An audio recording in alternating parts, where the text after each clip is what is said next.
ब्रह्मचारी का गोत्र परिवर्तित नहीं होता,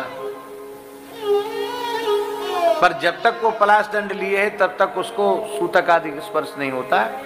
समावर्तन के बाद सूतक स्पर्श होता है, लेकिन गोत्र परिवर्तन उसका नहीं होता है। वानप्रस्थी का भी गोत्र नहीं बदलता, पर सन्यासी का गोत्र बदल जाता है। बदल जाता है कि नहीं?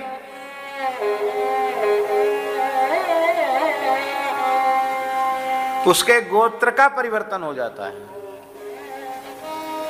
इसलिए जातक मृतक आदि सूतकों से वो विमुक्त हो जाता है शास्त्र की दृष्टि से। न जातक सूतक न मृतक सूतक।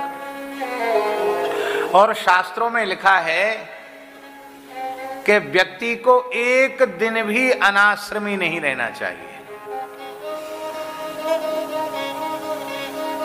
एक दिन भी अनाश्रमी नहीं रहना चाहिए। एक दिन माने 4 आश्रमों में से किसी एक आश्रम में प्रतिष्ठित रहे, या ब्रह्मचारी रहे, या गृहस्थ रहे, या वानप्रस्थी रहे, या सन्यासी रहे।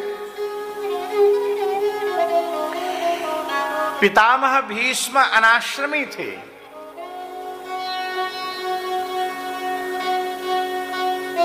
आप लोग कहें कैसे अनाश्रमी थे?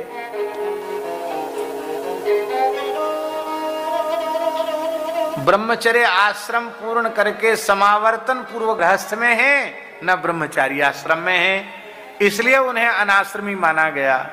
और अनाश्रमी के लिए शास्त्रों में लिखा है कि उस अनाश्रमी को के कल्याण में बाधा रहती है, पर वो विशेष भगवान के भक्त हैं। 12 महाभागवत में एक महाभागवत हैं, तो शास्त्र मर्यादा की भी रक्षा होनी चाहिए।